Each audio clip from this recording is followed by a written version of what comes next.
Hey everyone, ready for a deep dive? Today we're tackling Adlerian psychology. Ooh, interesting. Yeah, it breaks down this book, The Courage to be Disliked. I thought it was really cool. Adlerian psychology really offers a unique perspective on what it means to be happy. Right. It's like less about Freud and more Yeah. about like breaking free from all those expectations, Yeah, It made me wonder, what if we could actually just like shake off what everyone else thinks? it's a pretty bold idea, right? Yeah. What I find fascinating is that Adlerian psychology kind of flips the script. It says we have way more power than we think. To shape our own, I don't know, emotions and experiences and all that. Exactly. Yeah, the video starts with this idea that kind of blew me away. It says, the world isn't actually that complicated. Huh. It's like our own perceptions that make it seem messy. I could see this. It's like we're all walking around with these filters, from past experiences or anxieties about the future. And they sort of warp our view of things. And then that leads to like struggles and all that. It's kind of like looking through tinted glasses. Everything has a certain look because of the lens. So that's a good way to put it. Yeah. So is Adlerian psychology suggesting that we just ditch the glasses? It encourages us to at least try to see the world as it really is, unfiltered. I can imagine that takes a lot of courage. Oh, absolutely. It's like you're confronting all those deep-seated beliefs we might not even realize are there. Yeah, that makes sense. But isn't that where the freedom is? Yeah. Like if we're not reacting to a distorted reality? Exactly. We can actually start living in the moment free from all that baggage. So this is where the video talks about trauma and how that can become like a heavy filter. But then it says traumas don't exist in Adlerian psychology, Right. which sounds kind of wild, right? It is a bold statement. Wow. But before, you think Adler's dismissing the very real pain people go through. It's more nuanced than that. Of course, difficult and even horrific things happen. What Adler is saying is that we sometimes use those experiences as excuses. Excuses for what? Excuses for why we can't change, why we're not happy in the present. So it's not about denying the event, but changing how we relate to it. Yes. It's like we create a narrative where we're the victim. Yeah. And that can keep us stuck. Okay, so how do we rewrite that narrative? It takes courage to acknowledge the role we play in our own unhappiness. I bet. But by reframing our past, we gain the power to shape our present and future. This guy refuses to leave his house and says it's because of the abuse he went through as a child. He's using his past as a reason to avoid discomfort, any responsibility. It's a powerful illustration. You see, Adlerian psychology doesn't minimize his pain. It simply asks, is this narrative serving him? Yeah, is it helping him create the life he wants? Or is it keeping him trapped? Exact. This is making me think about how I might be holding myself back with similar narratives. It's something to consider. So if we ditch the tinted glasses, start challenging those narratives, what's next? Well, into anger, which we often see as this uncontrollable force. Right, like it just takes over. Adler actually believed it's a tool, something we consciously choose to use. Whoa, wait, so you're saying even when it feels like anger is just exploding out of us, we're actually choosing to react that way? Let me put it this way. Someone cuts you off in traffic. You feel that surge of anger. Do you automatically have to lay on the horn? Or could you choose to take a deep breath? I guess I could choose to just laugh it off. Exactly. It's not about suppressing anger. It's about recognizing that we have a choice in how we respond. So Adler's saying that we often use anger to, like, manipulate others. Or justify our own bad behavior. A waiter spills tea on you. Oh gosh, I hate when that happens. It's frustrating, sure, but do we choose to erupt and blame the waiter? Or do we choose a more compassionate response? That's a good point. I know I've reacted with anger in the past when I could have chosen a different path. That's the heart of Adlerian psychology, self-awareness. Recognizing the power we have to shape our own experiences, even with something as intense as anger. This is mind-blowing. We've gone from distorted realities to the myth of trauma, and now we're reframing anger. What else is there? Well, next the video brings up this big idea. All problems are interpersonal problems. Wait, so every single problem we have is because of other people? Not quite. It's more about recognizing that our relationships with ourselves and others are at the heart of it all. Okay, that makes more sense. It's about understanding how our interactions with others and our perceptions of them shape our experiences. So even if I'm struggling with something that feels internal, like self-doubt, Adlerian psychology would say it's still somehow connected to my relationships. Yes. For example, your self-doubt could stem from comparing yourself to others. Ah, makes or sense. from past experiences where your needs weren't met in relationships. It's all interconnected. So it's not just about our relationships with, like, friends and family, Right. but also our relationship with ourselves. Absolutely. Our self-acceptance, our sense of worth, that's the foundation for all our other relationships. And this is where Adler introduced the superiority and inferiority complexes. Oh yeah, I've heard of those, but honestly, I'm not sure I totally get them. Think of them as two sides of the same coin. The superiority complex is this need to constantly prove you're better than others, Okay. to mask any feelings of inadequacy. The inferiority complex, on the other hand, is that constant feeling of not being good enough. So they're both kind of distorted ways of relating to ourselves and the world. Exactly. And they can really mess with our relationships because they prevent us from connecting authentically. So how do we know if we're falling into one of these complexes? Well, with the superiority complex, you might see someone constantly bragging or putting others down. They might have a hard time admitting their mistake. What about the inferiority complex? Someone struggling with that might constantly downplay their achievements, apologize excessively, or avoid taking risks. So they're afraid of failing. You know, it's interesting, though. I think we've probably all experienced elements of both these complexes at some point, right? It's part of being human. But Adlerian psychology encourages us to recognize these patterns so we can start to break free It's like we're finally taking those tinted glasses off, right? and seeing ourselves and our relationships more clearly. That clarity is where real change happens. Speaking of change, or feeling inferior. Right, something I think most of us can relate to. But it says that it's a natural feeling and doesn't have to be a bad thing. That's a key point. Adler believed that everyone feels inferior at times. It's part of being human. We all start life feeling small and dependent on others, and those feelings can stay with us. But he also believed this feeling can be a powerful motivator. So we're not trying to eliminate those feelings altogether, but learn to use them in a positive way. Exactly. Adler distinguished between two types of comparison: comparing ourselves to our ideal selves, which can be motivating, and comparing ourselves to others. Which can be destructive. Often, yes. It leads to unhealthy competition and insecurity. Okay, I get it. If I'm constantly comparing myself to someone who's more successful, it's easy to feel discouraged. Exactly. It's about recognizing that we're all on our own unique journeys. And comparing ourselves to others only takes us away from our own path. It's tough though, right? Comparison is so ingrained in our culture. True, that's why Adlerian psychology feels so radical. It's about rejecting those external measures of worth. So how do we define success then? If we ditch those external measures, Adler believed that true success lies in contribution, contribution. using our unique talents and abilities to make a positive impact on the world. That's a beautiful idea. Yeah. But it also sounds a bit intimidating. What are we working towards if not that promotion or fancy car? That's where the courage to be disliked comes in. Okay, now we're getting to the heart of the book. Mm-hmm. To be honest, the title always kind of threw me off. How so? It makes it sound like we should actively try to make people dislike us, I see what you mean. which doesn't seem like a recipe for a happy life. No, it doesn't, does it? It's definitely a provocative title. But it's not about being unpleasant or intentionally pushing people away. So what is it about then? It's about something much deeper, more liberating. Okay, I'm all ears. It's about recognizing that we can't control other people's opinions or reactions, and we can't please everyone all the time. Trying to please everyone can be exhausting, that's for sure. And it can lead to us betraying ourselves. So it's about accepting that not everyone will like us. And being okay with that, it's about freeing ourselves from that constant need for approval. It sounds liberating, but also terrifying. Yeah. What if people reject us? That's a natural fear. But here's the thing. The people who truly love and value us will respect our boundaries and choices, even if they don't always agree. So the right people will stick around, and the ones who don't weren't meant for us anyway. Exactly. It's about creating space for those authentic connections based on mutual respect and understanding. You know, it's interesting how this ties back to the idea of competition versus cooperation that we touched on earlier. How so? We're so used to seeing things as a zero-sum game. Like if someone else succeeds, it means we're losing. Ah, that scarcity mindset. Yeah, that's it.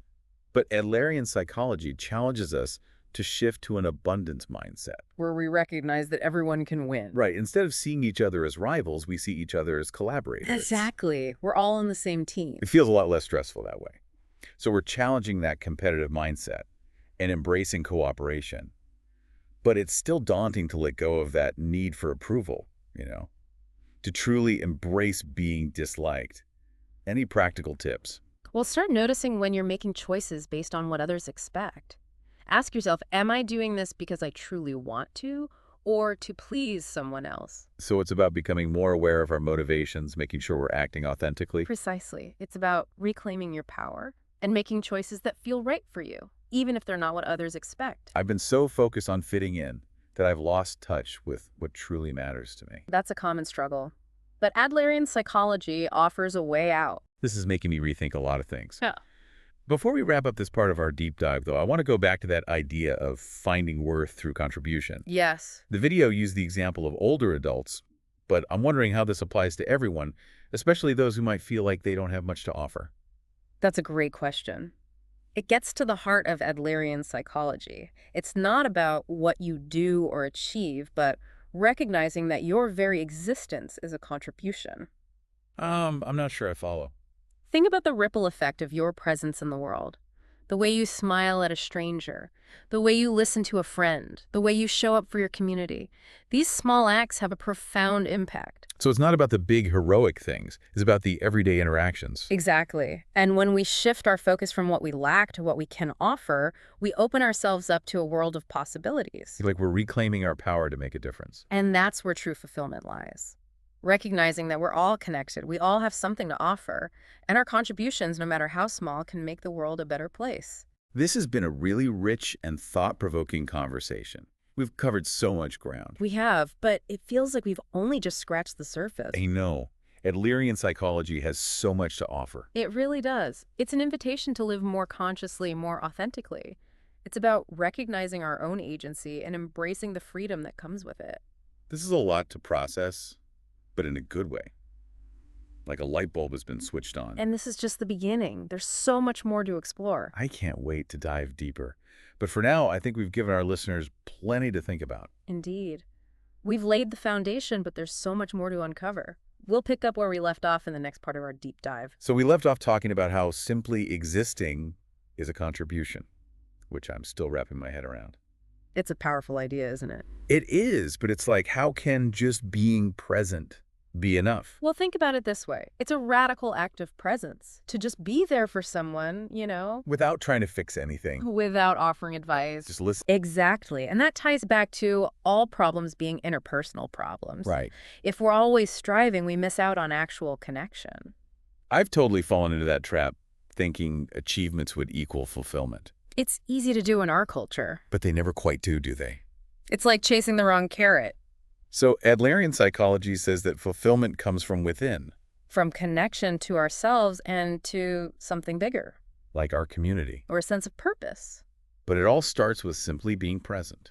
And letting that presence be a contribution. And that ripples outwards, right? Like when we show up for others, it creates space for them to do the same. Exactly. It's like planting seeds of connection. Which can blossom into something amazing. Okay, so we've talked about ditching filters, reframing the past. Choosing how we respond to anger. Finding worth through contribution. But we still need to unpack this courage to be disliked thing. Yes, it's a big one. And remember, everyone, it's not about being mean or anything. Right. It's something much deeper, more empowering.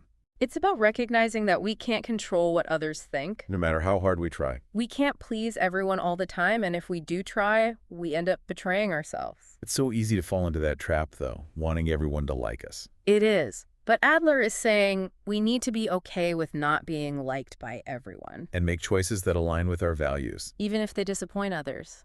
Even if. Yes, even if. That can be scary, I know. It is. What if we push people away? That's the fear. But the people who truly love us will stick around. So we need to trust that the right people will stay. And let go of those who don't. It's about creating space for authentic connection. This reminds me of the competition versus cooperation thing. How so? It's like we're conditioned to think if someone else is winning, we're losing. The zero-sum game. Yes. But Adler says we need to shift to an abundance mindset. Where everyone can win. It's a total mind shift. Yes, It's about seeing others as collaborators, not rivals. Like we're all part of the same team. That sounds so much more peaceful. But how do we actually make that shift? It starts with recognizing that comparison is a trap. Comparison is everywhere, though.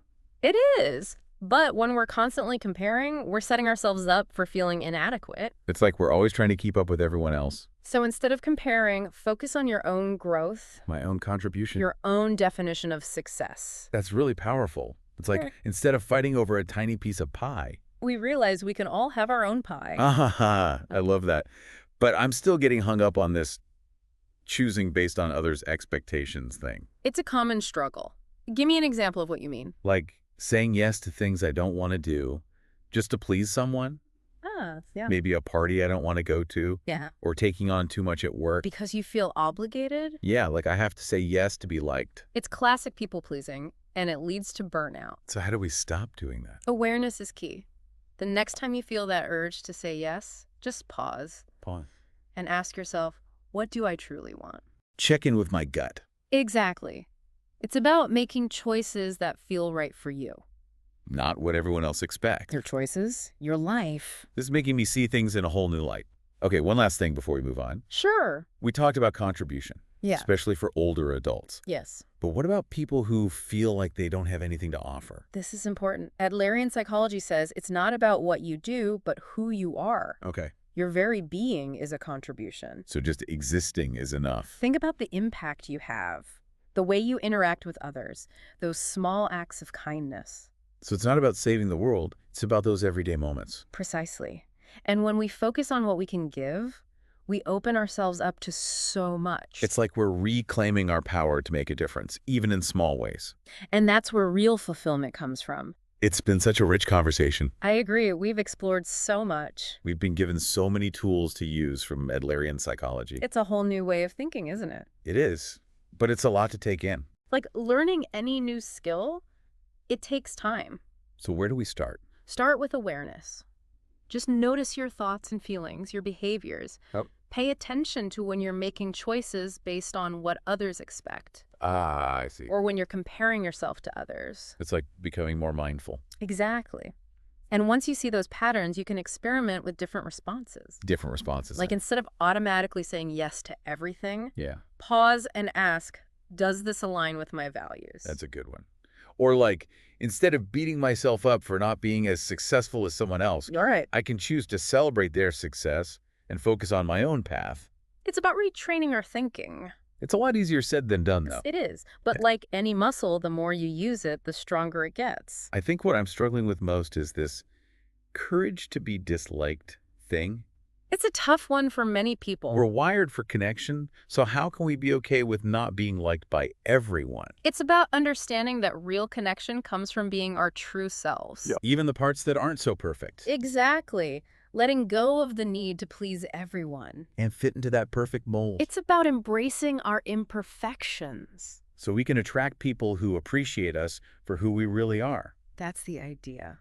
And those are the relationships that truly matter. It's like we're giving ourselves permission to be human. And in doing so, we give others permission too. It all comes back to that, be the change you want to see in the world. If we want others to be authentic, we have to be authentic ourselves. We have to challenge those old beliefs. About needing to be perfect, needing everyone to like us. That's where Adlerian psychology comes in, right? It helps us create a new narrative.